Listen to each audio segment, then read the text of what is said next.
ጤና ይስጥልን የአርኪ ካሜራ ፕሮግራም ተከታታዮች እንደምን ሰነበታችሁ? አርኪ ካሜራ ሳምንቷን ጠብቃ ወደ እናንተ መጥታለች።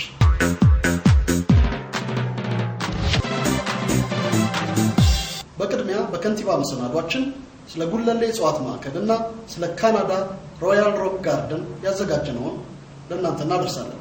ይህንን መሰናዶ ስፖንሰር ያደረገልን የጉለሌ እጽዋት ማዕከል ነው።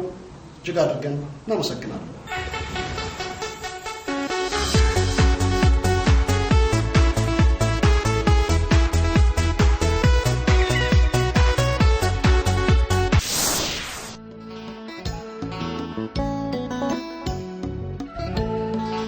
የተወደዳችሁ የአርኪ ካሜራ ከንቲባ ፕሮግራም ተከታታዮች በዛሬው ፕሮግራማችን ስለ ጉለሌ እጽዋት ማዕከል ያዘጋጀነውን ፕሮግራም ክፍል 2 ይዘንላችሁ ቀርበናል።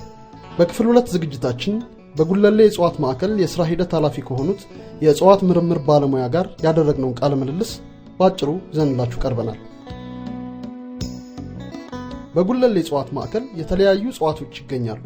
ይህ ማዕከል በአገራችን ያሉና ከሌሎች አገሮችም የሚሰበሰቡ እጽዋት አንድ ላይ በህይወት የሚጠበቁበት የእጽዋት ሚውዚየም ነው። ባለሙያው ይህንኑ በሚመለከት እንዲህ ይላሉ። ይህ ቦታ በመጨረሻ የተመረጠበት ዋናው ምክንያት የተለያዩ መስፈርቶች ነበሩ። የመጀመሪያው መስፈርት ከሌሎች ቦታዎች በበለጠ በዛ ያለ ወይም ብዛት ያላቸው የብዛ ህይወት ስብጥር የነበረበት በመሆኑ በአንጻራዊ ሁለት ቋሚ ወንዞች አመቱ ሙሉ የሚፈሱ ስለነበረ እንደገና የመሬት ከፍታው ከታችና ከላይ ያለው ልዩነት ከፍተኛ ስለሆነ ያን የመሬት ልዩነት ወይም የመሬት አቀማመጥ ልዩነቱን ተከትሎ ልማቱን ለማስኬድ የተሻለ ቦታ ስለነበረ እንዲሁም ደግሞ ለከተማ ካለው ቅርበት አክሰሲቢሊቲው እነዚህን ግምት ውስጥ በማስገባት ጉለሌ እጽዋት ማዕከል ተብሎ ይው ባዋጅ ተቋቋመ ማለት ነው። ወደ ማዕከሉ የሚመጡት እጽዋት ከተለያየ አየር ጸባይ የሚሰበሰቡ ናቸው። ስለሆነም በቀጥታ የደጋና የወይና ደጋ የአየር ጸባይ ያለው የእንጦጦ አየር ጠባይ በቀላሉ ለመለማመድ ይቸገራሉ። ስለሆነም በመጀመሪያ በዚህ አረንጓዴ ቤት የመጡበት ሀገርን የሚመስል ሰው ሰራሽ አየር ጠባይ ይዘጋጅላቸዋል። እያንዳንዱ ክፍል ለምሳሌ ከበረሃ የመጣውን እጽዋት ያጽዋት ባደገበት ቦታ የነበረውን ሂዩሚዲቲ የነበረውን ቴምፕሬቸር አሬንጅ በማድረግ ከዛ ውስጥ እንዲያድግ የምናደርግበት አጋጣሚ ይፈጠራል ማለት ነው። ከቆላ የመጣውንም በቆላ የሙቀት መጠን በቆላ የአየር ጥበት መጠን በዛ መልኩ ይስተካከላል። ከውርጭ የመጣውንም ከውርጭ በመጣበት ራሱ ውርጭ ላይ የተሰበሰበው ለምሳሌ ባሌ ልንሰበስበው እንችላለን፣ ካካ ተራራ ልንሰበስበው እንችላለን፣ ጭላሎ ሊሰበሰብ ይችላል፣ ሰሜን ተራሮች ሊሰበሰብ ይችላል። ሰሜን ተራራ ላይ የተሰበሰበውን እጽዋት በቀጥታ እዚህ ጋርዳን ላይ ወይም እዚህ እጽዋት ማዕከል ላይ ማሳደግ አይቻልም። ምክንያቱም ሊከብደው ይችላል የአየሩ ሁኔታ። ስለዚህ የምናደርገው ምንድነው በተዘጋጀለት በአንዱ ክፍል የዛን ያደገበትን አካባቢ የሙቀት መጠን ያደገበትን አካባቢ የአየር ጥበት መጠን ግምት ውስጥ ባስገባ መልኩ ክፍሉ ይሞላና በዚህ ኮምፒውተር መሰረት ማለት ነው ከተሞላ በኋላ እዛ ውስጥ እንዲቆይ ይደረጋል። በሂደት የዚህን አካባቢ የአየር ሁኔታ በሚለምድበት መንገድ ይቀስ ይያለ ወደ ፊልድ ወጥቶ የሚያድግበትን ወደ ማዕከሉ የሚመጡ ጎብኚዎች ለተለያዩ ዓላማዎችና ተግባራት ሊመጡ ይችላሉ። ምርምርና ቱሪዝም እንዲሁም መዝናናት ከጉብኝቶቹ ዓላማዎች ጥቂቶቹ ናቸው። ጉለሌ እጽዋት ማዕከል ሲቋቋም 4 መሰረታዊ ዓላማዎችን ይዞ ነው የተቋቋመው በዋናነት ማለት ነው። የመጀመሪያው የምርምር ስራ የሚሰራበት ነው። ሁለተኛው እጽዋትን የመጠበቅና የመንከባከብ ስራ ነው። ይሄ ኮንሰርቬሽን ብለን የምንጠራው ነው። ሶስተኛ ተፈጥሮን መሰረት ያደረገ መዝናኛ ወይም ኢኮቱሪዝም ነው። አራተኛ ትምህርት ነው ወይም ኤጁኬሽን ለማለት ነው። በምርምር ረገድ የዓለማችን የእጽዋት ሳይንስ ዩኒቨርሲቲዎችና ኮሌጆች በእነዚህ ማዕከሎች ለአገር ኢኮኖሚ ብሎም ለዓለማችን ህልውና እጅግ ጠቃሚ የሆኑ ምርምሮችን ያካሂዳሉ። በተፈጥሮ ባለጸግነት በምትታወቅ አገራችን እንዲህ ያሉ ማዕከሎች እስከዛሬ ሳይኖሩን መቅረታቸው በእጅጉ የሚያስቆጭ ነው። ቁጭታችን ትርጉም የሚኖረው ደግሞ በከተማችን ዙሪያና በሀገራችን ያለን ኢትዮጵያውያን ሁሉ ለዚህ ማዕከልና ወደፊትም ለሚፈጠሩ ተመሳሳይ ማዕከሎች በምንሰጠው ግምት ብቻ ሳይሆን ከእጽዋትና ከአካባቢያችን ጋር በምንመሰርተው ቤተሰባዊ ፍቅር፣ አክብሮትና ትስስርም ጭምር ነው። ይህን ቤተሰባዊ ግንኙነት ለመመስረት ደግሞ አስቀድሞ መተዋወቅን ይጠይቃልና ወደ ጉለሌ እጽዋት ማዕከል እየመጣችሁ ከተፈጥሮና ከእጽዋት ተዋወቁ እንላለን። የእጽዋት ማዕከሎች እንደ ግንባታ ፕሮጀክቶች በፍጥነት ተገንብተው ሊጠናቀቁ የሚችሉ በገንቢው ዕቅድና አፈጻጸም የሚወሰኑ ፕሮጀክቶች አይደሉም። ስለዚህም የሚፈለገው ደረጃ እስኪደርሱ እጽዋቱ የሚወስዱትን የህይወት ዘመን ይወስድባቸዋል። ይሁንና በዓለማችን ካሉ የእጽዋት ማዕከሎች ጥቂቶቹን ብናስቃኛችሁ በጊዜ ሂደት በአግባቡ ከተያዙና ከተጠበቁ ይህን የመሰለ ገጽታ እየያዙ ይሄዳሉ።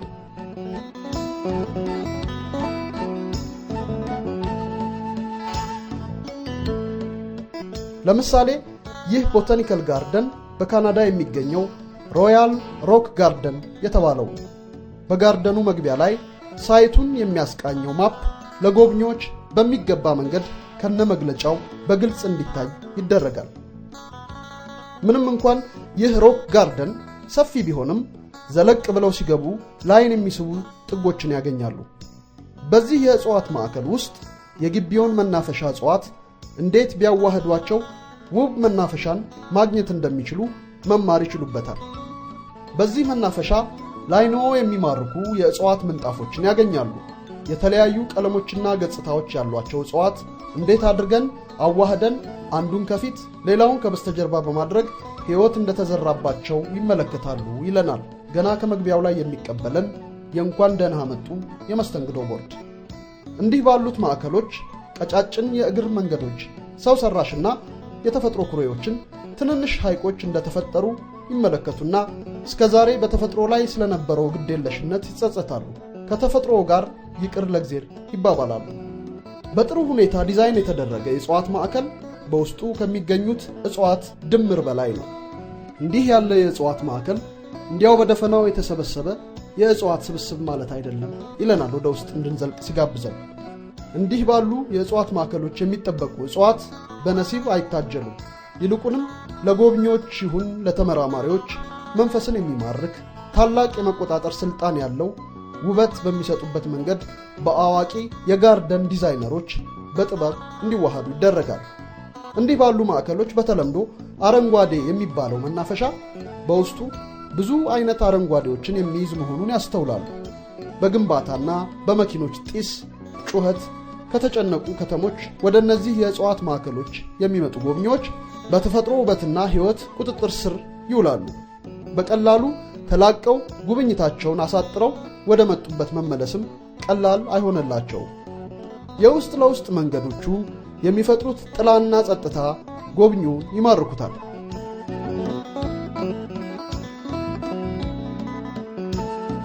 ሮክ ጋርደን የሚባሉት የእጽዋት አምባዎች በተፈጥሮ ሻካራና ግዑዝ የሆነው ድንጋይ በተፈጥሯቸው ውብና ለስላሳ ከሆኑት ሕይወት ካላቸው እጽዋት ጋር ተዋህደው የሚታዩበት ስፍራ ነው። በሮክ ጋርደን የሚተከሉ እጽዋት ብዙውን ጊዜ መጠነኛ አፈርና ድንጋያማ ስፍራን የሚወዱ ተክሎች ናቸው። ይሁንና ይህ በሻካራውና በልስልሱ በግዑዙና ሕይወት ባላቸው የተፈጥሮ አካላት መካከል የሚታየው ግጭትና ህብር ለማዕከሉ ውበትን ያጎናጽፉታል። እነሆ በማዕከሉ የተለያየ ቀለምና ተፈጥሮ ያላቸው ተክሎች ከድንጋይና ከውሃ አካላት ጋር የሚዋሃዱት እንዲህ ባለ ህብር ነው። በዚህ ስፍራ የተለያየ እጽዋትን የሕይወት ዑደት ለመመራመር ለሚፈልጉም ሆነ መንፈሳቸውን አስደስተው ለመመለስ ለመጡ ጎብኚዎች ሁለቱንም አትርፈው ይመለሳሉ። የእግረኛ መንገዶችን በተለበጡ አስፋልቶች ወይም ጡቦች ከማልበስ ይልቅ ተፈጥሯዊ ገጽታ ይኖራቸው ዘንድ ሆን ተብለው ግርድፍና ተፈጥሯዊ እንዲሆኑ ይደረጋል። ቋጥኝና አለቶችም እንዲህ ያሉት ሮክ ጋርደኖች የውበት ምንጮች ናቸው። በአግባቡና በባለሙያ እጅ ዲዛይን ሲደረጉ እነዚህ ግርድፍ አለቶች ወደ ጌጥነት ይለወጣሉ። በማዕከል ውስጥ የሚፈሱ ትንንሽ ኩሬዎችና ምንጮች ትንንሽ ጅረቶችን እንዲፈጥሩ ሆን ተብለው ዲዛይን ይደረጋሉ። በማዕከል ውስጥ የሚኖራቸው ፍሰትና የሚፈጥረው ድምፅም ለጎብኚዎች መንፈስ እንደ መልካም ሙዚቃ የሚቆጠር ነው። የመወጣጫ ደረጃዎቹ ተፈጥሯዊ ውበት እንዲኖራቸው ሆን ተብለው በጅምር የተተዉ ይመስላሉ። እንዲህ ያሉ የዲዛይን ውበቶች የእጽዋት ሳይንስ ተመራማሪዎችና የመልክዓ ምድር አርክቴክቶች ተናበውና ተዋህደው የሚፈጥሯቸው ውበቶች ናቸው። እንዲህ ካሉ ማዕከሎች ጋር ተዋህደው የሚያድጉ ሕፃናት ለተፈጥሮ የሚኖራቸው ፍቅርና አክብሮት ዕድሜ ዘመናቸውን አብሯቸው አድጎ አብሯቸው እንደሚያረጅ በዘርፉ የተደረጉ ጥናቶች ይመሰክራሉ። ለዚህ ነው ልጆቻችንን በእጽዋት ማዕከሎች ከተፈጥሮ ተዋውቀው እንዲያድጉ ማድረግ ተገቢ ነው ማለታችን። ለዚሁ ነው መምህራንና ትምህርት ቤቶችም የማይተነፍሱ ሕይወት የሌላቸው እጽዋትን በስዕል እያሳዩ ከማስተማር ሕፃናቱ እጽዋትን በዓይኖቻቸው አይተው በእጆቻቸው ዳሰው አሽትተው እንዲተዋወቋቸው ማድረግ የሚገባል።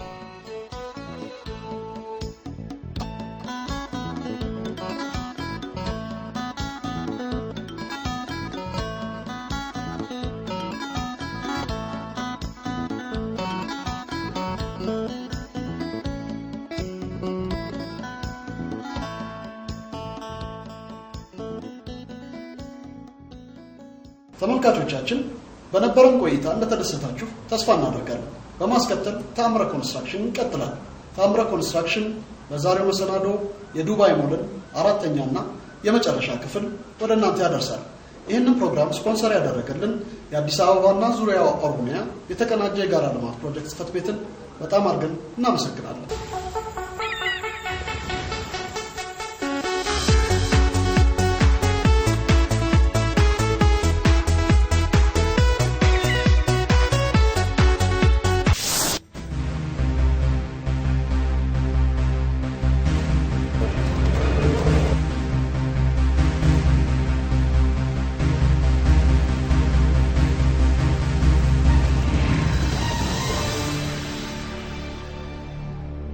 ታላቁ የዱባይ ሞል የመጨረሻ ክፍል።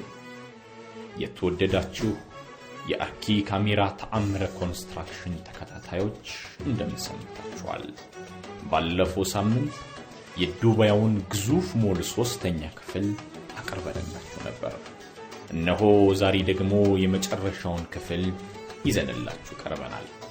ወደ ዱባይ ለመመላለስ እድሉ ላላችሁ ተመልካቾቻችን አሁን የዱባዩን ሞል በልዩ የባለሙያ አይን መጎብኘት ትችላላችሁ። ቀሪዎች ተመልካቾቻችን ደግሞ ከኛ ጋር እዚሁ ሆነን እያንዳንዱን ክፍል ከናሰራሩና ከኪነ ህንጻዊ ጥበቡ አንጻር እንጎበኘዋለን። በመክፈቻው ስነ ስርዓት ላይ ለመገኘት በምናብ አብረን ወደ ዱባይ እንብረር።